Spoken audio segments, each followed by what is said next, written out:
Hey everybody, Julie Murphy here, and you know I'm the money chick, and I always say that you either work things out and you act it out through your money, through your health, and through your relationships. So when you have children, it's not only your money, but it's also your relationships, and it could also affect your health depending on how long you prolong conversations with money with your children. So today we're going to go through 6 categories so we can actually look at how children look at money. And I've invited my 2 children. We've got Timmy and Bridget here. Thanks for joining me today. Hi. And so the first question I have for you guys, and you guys, we did not script this, so I have no idea what's about to come out of their mouths. So the one thing that I wanted to start off with is number 1, that no 2 children think about money the exact same way. So Timmy and Bridget, can you, Bridget, why don't we have you start in terms of what do you think about money? Well, I now try to think of it as like, try to save, like maybe like 75% and get to spend like, or like 85% and then like 25% like spend. Also, I try to think about like if I want to save up for like things like when I'm older, like a car when I'm 16, or like college or stuff in my career. Now, if we went a couple years back, Can we say a couple months back, maybe? Yeah, maybe a couple days. Yeah, I'll get to exactly what she's talking about. Okay, so a couple months ago, I probably would have said, spend all your money because, I mean, live your best life. But I now think of it differently because I set goals for myself. All right, and Timmy, how about you? What are your thoughts and what money is to you? Well, the first word that comes to thought is stock. Because ever since I've heard of stocks, the second I heard of it, I was like, boom. Nowadays, so I will probably save 99% of my money, and like once in a great while I'll spend it. Like last week I bought a Xbox game, but like that's the 3rd one I've ever bought, and I've had an Xbox for over 3 years. Gotcha. So mostly save, like pretty much all of it, because I love stocks and I love all the counting and all that. I'm a math person, but that's pretty much how I think of money. So you can see how 2 different children from the exact same gene pool completely, when Bridget thinks about money, she talks about, well, there's the spend and live your best life. And Bridget has great intentions with her money. I have yet to ever see 75% of her money being saved. Right? Right? Bridge? No. You know what? Everything starts with a goal. And I think look forward to 75. Hold on. Now, Timmy, on the other hand, Timmy, I would like for you to tell people exactly why do you think of stocks? Because that actually brings up point number 2 that I wanted to bring up. So point number 2. So Timmy, why do you care about stocks? Why does a 12-year-old care about a stock? Well, I've cared about stocks since I was 8. And the reason I care about stocks is because I think you also live your best life by using that money to get more money. So how do you get more money? By over time buying stocks. The stocks will get more expensive, which means that a certain amount will automatically invest to that. But if you want to take it out, you can, and then you'll have more money than you started with. So here's the thing. Timmy's motivator, and this is for you parents out there, because Timmy's motivator, which got him interested in the stocks, was when he actually made his first communion. He got a few $100, and I said, okay, we're going to take X amount and put in your savings account, X amount we're going to put it into a stock portfolio, and X you can spend. So we cut it into thirds. No different than when I have someone who gets a pay raise or a bonus or an inheritance or a tax return. I always say split it up in 3s. Why? Because you have to spend and reward yourself along the way. And so I'm trying to teach this to my children right from the get-go, because if you always say no and tell them they got to be on a budget, well, nobody likes to be on a budget because that makes you feel like you're contracting as opposed to expanding. And so the way that I have motivated my children, so Timmy, early on, I said, what do you want to invest in? He goes, I have no idea what you're talking about, Mom. And I go, well, where do you like to go? He goes, well, I like Starbucks. And I was like, okay, we'll buy Starbucks stock. Because it was something that actually meant something to him, that he actually visited there. And I'm like, and he actually likes us going there now, because he actually figures his capital gain and his dividend from that, actually, he feels like he's feeding himself interest and gain. Yeah. Technically, I'm feeding myself like a millionth of a cent, but it's a millionth. So what really, Better than so nothing. my second point is the fact that Timmy started ramping up his investing, which is like he said that he saves over 90% of his money. Because what does Mom do when you invest in stocks? Well, ever since about a year after I invested that money from my first communion, my mom said, oh, well, actually, I'll start doubling it. So I will pay, for instance, $75 to buy a Starbucks stock, which is what it was when I bought it. And she said, okay, I'll buy you 2 Starbucks stocks then. One from my stuff and one from my mom's. So one of the biggest challenges with young people today is the fact that they have not built their financial muscles at all in how to take care of themselves. And so one of the things that I really want to ingrain in my children is that I want them to start to learn how to take all the free money that's out there. There are a lot of employers that are out there that will actually match your 401k. And when you start this when you're 22 years old versus when you're 32, it makes a huge difference in how much money you have for retirement down the road. So I'm trying to teach them right now to put their money in there so they match it. And I remember the first time I said it to Bridget. Bridget, do you remember what you said to me when I said, well, I'll match it? Do you remember what you said? No, honestly, it was Tim, too do you long remember ago. what she said? I remember before you said you'll double it. She's like, no, Mom, I don't want them to take my money, because she thought it was just spending money for nothing. But Yeah. once we explained it a couple times, which a couple I mean by like 15, but and then my mom added in, I'll double it. She was like, oh, that's what it means. And then she started investing. So that's where the third point comes into play, because that is about investing in the stocks, not only from a place of investing in something that they know. So Timmy also told me at 8 years old, he wanted to invest in Transformers. And so we looked it up, and Hasbro is the actual stock that owns Transformers. And then he also, for some reason, liked stocks with good dividends, and he wanted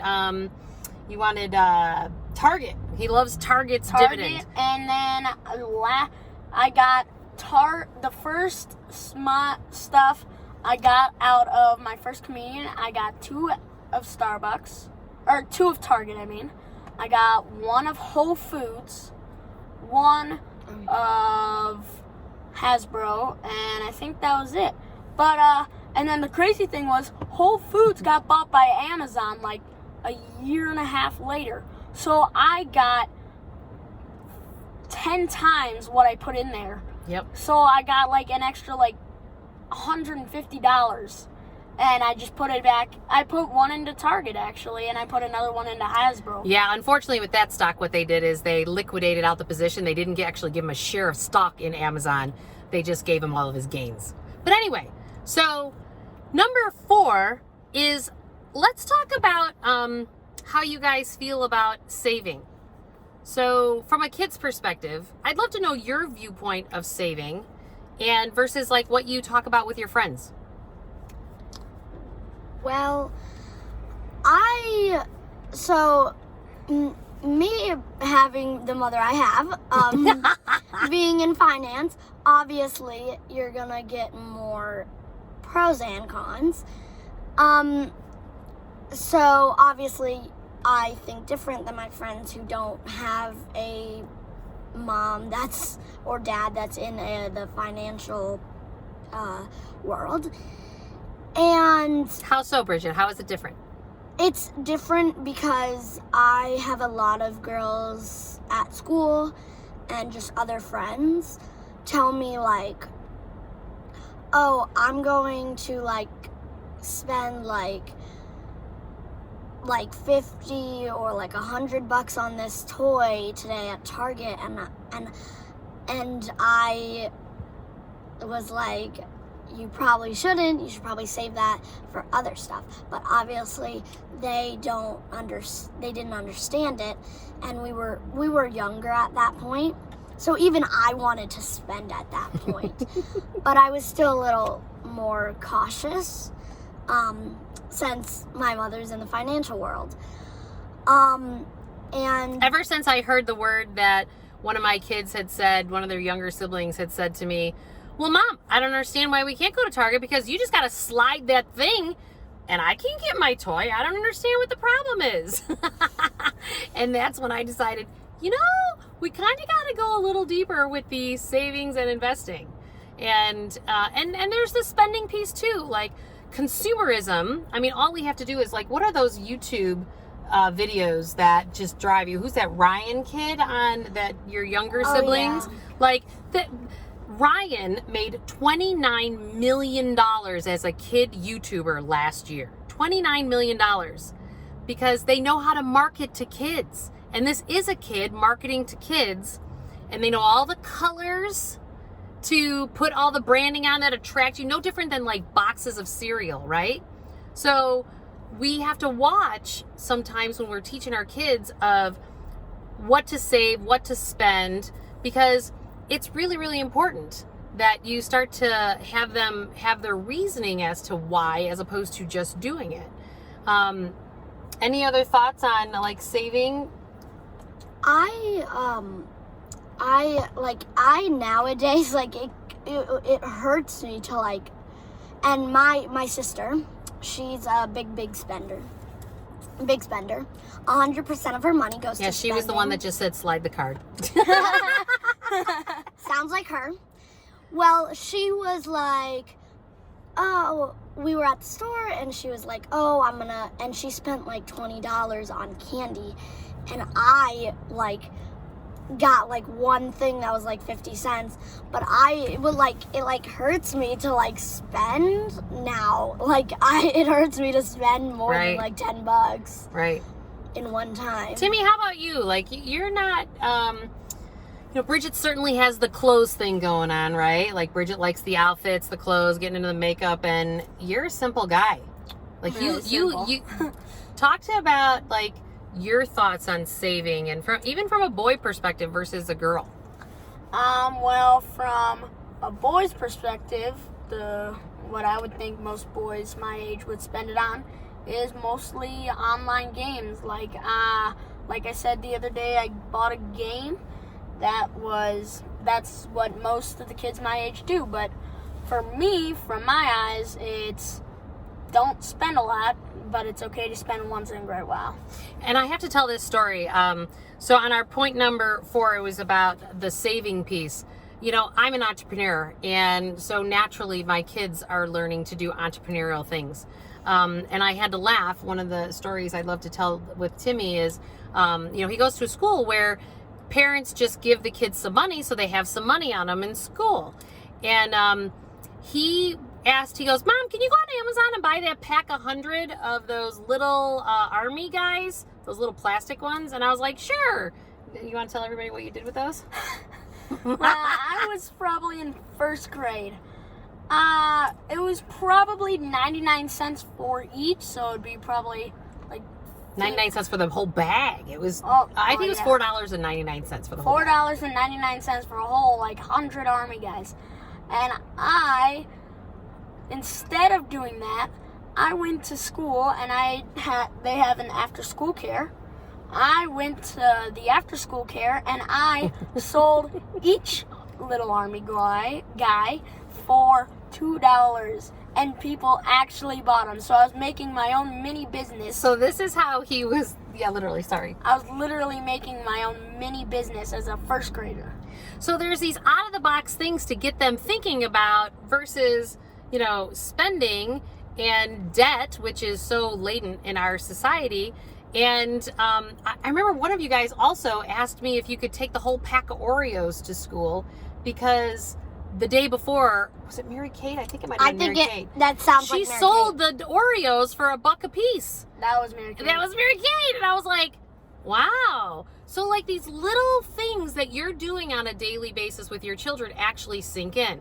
So number 5, let's talk about that spend. Because Bridge, you are the person, like many people are, even as adults. You naturally go to the place like, I want access to my cash, right? Yes. So what did you do a couple months ago when you decided you wanted access to your cash? Do you remember? Was it that one time? Okay, so I think it was... When you went to the bank? Oh, wait. I remember this. Don't you have a card now? Oh, yes. So, I, wanted... So, the program Chase Bank, and I think a lot of other banks have this as well. Yeah, they do. But I only knew that Chase Bank did. So, me and my dad went to the bank and I got a kid's debit card, and they let you, like, they have, so the parents get like control of it, like can access. Yep. Can like do declining and stuff. Yep. So they can control it still, and you can't go to debt in it. So it's actually really good for kids and teens. They actually call it the kids and teen card. And so they mailed it to our house. We got it.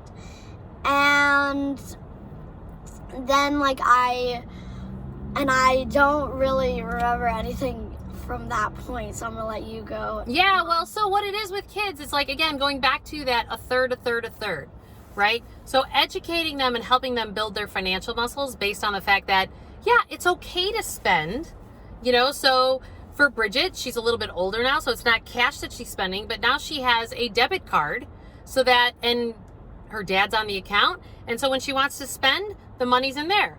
But the key is Bridget's initial response to me was like, well, I'm putting all my money there. And I'm like, well, honey, you also want to save and invest as well, right?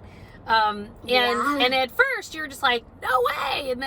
But then all of a sudden, I remember the one day you said to Timmy going, how much do you have in your stock account? Why don't I have that amount? And Timmy goes, well, Mom's been matching all the money I've been putting in. How much money have you put in? Right?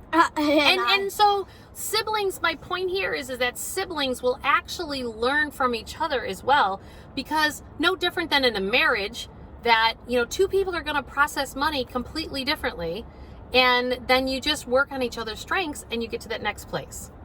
So make sure you're having the conversations with kids. Like, you as a parent, you have to recognize that not every child is going to process money the exact same way.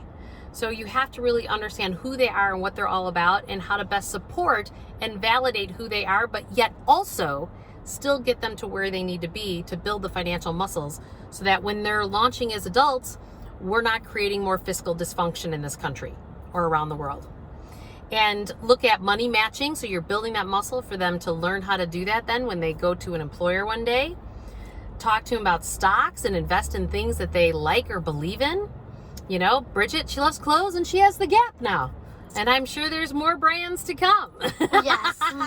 And she too, along with all my other children, all have Starbucks. Every one of them has Starbucks. I even have Starbucks Except for the youngest. No, we just set that up 2 weeks ago. I thought we didn't. Yeah, Mike. Yep, he's got shares too. Yep. So thanks for joining us today, Timmy and Bridget. Any other last pieces about money that you want to share with anyone? I think, like, if there's any kids watching out there, I think you guys should talk to your parents about money more. And if you do, that's great too. But even a little more can help, and really think of the 3 elements. Good stuff. Tim, anything? No. All right, everybody. Thanks for joining us today. And don't forget, if you go to awakenyourwealthbook.com, you can get a free copy of my book, and you just have to pay for your own shipping. Thanks, everybody. Bye.